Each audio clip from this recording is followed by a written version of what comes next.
Hello दोस्तों, नियति PCS classes में आप लोगों का स्वागत है। मैं हूं कमलकांत और अभी हम बात करेंगे बीपीएससी के संदर्भ में और ख़ास करके अभी चर्चा करेंगे बीपीएससी 70वीं पीटी परीक्षा परिणाम के संदर्भ में। देखिए दोस्तों, पीटी परीक्षा का रिजल्ट आ चुका है।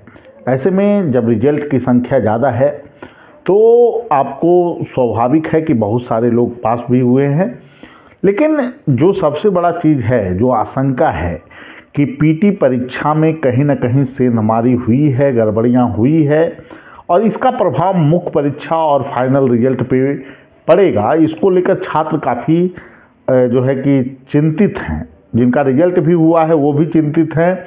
बहुत सारे लोगों का फ़ोन आ रहा है कि सर मेरा पीटी हो चुका है, मुख्य परीक्षा की तैयारी में लग रहे हैं, लेकिन सर गड़बड़ियाँ हुई है। तो देखिए, गड़बड़ी की आशंका कैसे व्यक्त की जा रही है। पूरी परीक्षा की जो प्रक्रिया प्रारूप आप देखेंगे तो 70वीं पीटी परीक्षा विवादों में रही। 13 दिसंबर का जो परीक्षा आयोजित हुआ था, उसके बाद मैंने आपको बोला था कि जो प्रश्न का स्तर है उसमें जनरल का कटअप 85 के आसपास ही रहेगा, उससे ऊपर जाने के आसार नहीं है। बीसी, ईबीसी ये सभी कैटेगरी 80 के आसपास रहेंगे या फिर उससे कम ही रहेंगे। लेकिन जिस तरह की गड़बड़ी के आरोप लगे उससे एक आशंका जरूर था कि जनरल सीट इससे प्रभावित होगा। और जो डर था वो जो है कि इसमें दिख रहा है कि जनरल का जो कट ऑफ है 91 टच करना, निगेटिव मार्किंग आप समझ सकते हैं।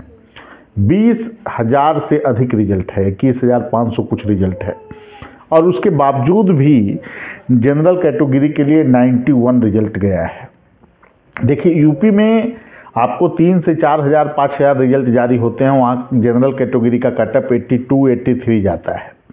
अब जहाँ तक प्रश्न के स्तर की बात है, बहुत सारे लोग प्रश्न के स्तर की बात कर रहे हैं, तो मैं पहले भी बोला था कि प्रश्न का स्तर जो है कमोबेश, जो कठिनाई का स्तर जो देखा गया 13 दिसंबर वाले पेपर में खास करके, वो एक अच्छा खासा लेवल का था। फैक्ट जो था वो ज़रूर थे, लेकिन फैक्ट में भी जो है ऐसे फैक्ट बहुत सारे थे जो कंफ्यूज कर रहे थे लोगों को। इस कारण कटअप बहुत ज़्यादा ऊपर जाने के चांस नहीं थे। मैं पहले भी बोला था कि 14-15 क्वेश्चन के आधार पर आप आकलन नहीं कर सकते हैं कि पेपर आसान है या कठिन है। आपको ओवरऑल 150 क्वेश्चन पे ही देखकर ही इसका विश्लेषण करना चाहिए।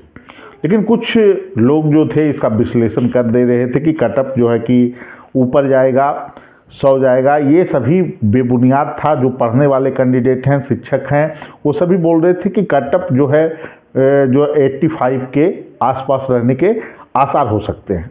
देखिए, सबसे बड़ी बात है कि जब इतनी बड़ी वैकेंसी है, 2000 प्लस सीटें हैं इसमें, तो अगर सेंधमारी का बड़ा प्रयास अगर हुआ है तो कहीं ना कहीं इससे मेंस और इंटरव्यू प्रभावित हो सकता है और यही डर जो है छात्रों को परेशान कर रहा है। देखिए, जो 3-4 नंबर का फासला होता है उसमें बहुत सारे लोग जो है कि आ सकते हैं, रिजल्ट को प्रभावित कर सकते हैं। इसके आसार हमेशा बने हुए रहते हैं। जो चीज़ें हैं जो छात्रों को परेशान कर रहे हैं उसमें है कि 13 दिसंबर वाले पेपर में बहुत सारे क्वेश्चन अभी भी विवादित हैं, जिसको गलत उत्तर को सही मानकर जो है कि आपको रिजल्ट जारी कर दिया गया है। बहुत सारे ऐसे क्वेश्चन हैं, 6-7 क्वेश्चन हैं जो डिलीट होने लायक है। 1 नंबर आरोप छात्रों का ये है। दूसरी नंबर बात, 13 दिसंबर और 4 जनवरी का एक ही कटअप तैयार किया गया है और 4 जनवरी का जो पेपर था तुलनात्मक रूप से आसान था।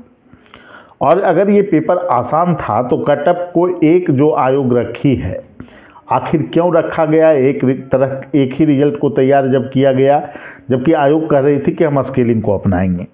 ये बहुत गंभीर आरोप है जो कि आयोग पे लग रहा है। गड़बड़ी के व्यापक आरोप पहले भी लगे हैं, इसके लिए री एग्जाम की मांग छात्रों ने किया था।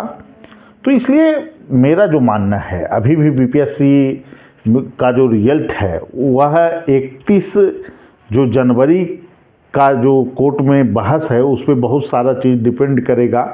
न्यायपालिका से छात्रों की उम्मीद जरूर है। लेकिन जो छात्र रिजल्ट जिनका आया है उनको मुख्य परीक्षा की तैयारी में लगना होगा, अच्छे ढंग से वो लगें। और इसके लिए ज़रूरी है कि वो जो है कि आपको GS paper first, GS paper second और निबंध तीनों पर अच्छी पकड़ बनाएं।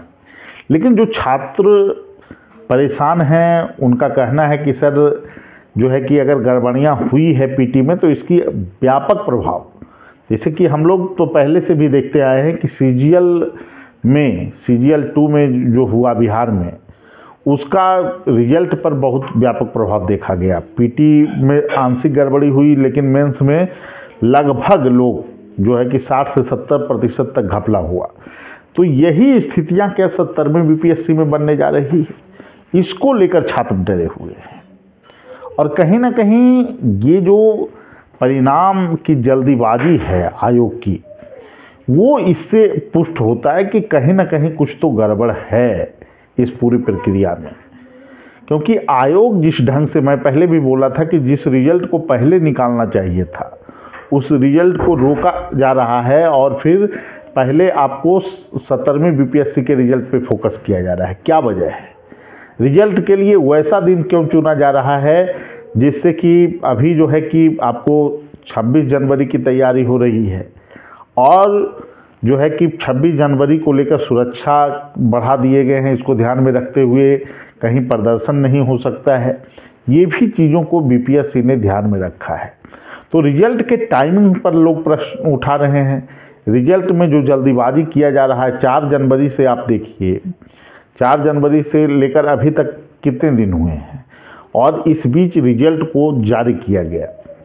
और सबसे बड़ी जो बात है कि रिजल्ट के लिए जो स्केलिंग मेथड की बात की जा रही थी, वो स्केलिंग किस ढंग से हुआ, इस पर भी सवाल खड़े हो रहे हैं। तो क्या ये गड़बड़ी को छुपाने के लिए पूरी प्रक्रिया को अंजाम दिया जा रहा है? और अगर गड़बड़ी छुपाने के लिए किया जा रहा है तो इसका प्रभाव मेंस और इंटरव्यू पे रिजल्ट पे भी पड़ना तय है, जिसको लेकर छात्र परेशान हैं। मैं ये नहीं कह रहा कि बीपीएससी में जो है कि व्यापक गड़बड़ियाँ होते आई है, इस तरह की चीज़ें को मैं भी नहीं मानता हूँ पूर्ण रूपेण। लेकिन कभी अगर आप देखिए 66वीं बीपीएससी में गड़बड़ी हुई, 67वीं का क्वेश्चन आउट था, लेकिन ऐसे भी सामान्य लोग का तो सिलेक्शन होते रहा है। हमारे यहाँ से तो बहुत सारे ऐसे लोग हैं जो कि इंटरव्यू दिए और वो अपना स्थान बनाए, मुख्य परीक्षा मेंस वो हमारे यहाँ टेस्ट सीरीज में शामिल हुए और परिणाम में शामिल, रिजल्ट में शामिल हुए। लेकिन ये जो पोस्ट है इस बार का कि एसडीएम के लिए, डीएसपी के लिए बहुत सारे ऐसे लोग हैं जो चयनित हैं और वो इस पद के लिए आकर्षित हैं और उन्होंने फॉर्म भरा है और परीक्षा भी दिए हैं। लेकिन वो लोग भी प्रश्न उठा रहे हैं कि सर कुछ न कुछ तो इसमें गड़बड़ है। और जो ये अविश्वास का वातावरण बना है कहीं न कहीं छात्रों को परेशान कर रहा है। तो इसलिए निष्पक्षता के साथ अगर देखा जाए, आज का जो परिणाम आया है वो 2 संदेश तो साफ दे रहा है कि आयोग कहीं न कहीं जल्दीबाजी में है, जो कि एक संदेह की स्थिति को उत्पन्न करता है। और दूसरी नंबर बात जो है कि जिन लोगों का परिणाम आया है वो परीक्षा की तैयारी करें, जिनका नहीं आया है वो न्याय के लिए आगे आएँ, अपनी लड़ाई लड़ें, अपने अधिकार की लड़ाई लड़ें। और अगर री एग्ज़ाम होता तो एक बेहतर विकल्प होता, क्योंकि जिन लोगों का रिजल्ट आया भी है, अगर साफ सुथरे ढंग से परीक्षा होगा तो आपको सफलता के चांस बढ़ेंगे। तो सबसे बड़ी बात यही है कि आप लोग तैयारी भी कीजिए जिन लोगों का आया है रिजल्ट, और जिन लोगों को लगता है कि गलत हुआ है तो अपने अधिकार की लड़ाई भी लड़ सकते हैं। ठीक है दोस्तों, फिर अगले वीडियो में मिलेंगे। सभी लोगों को धन्यवाद।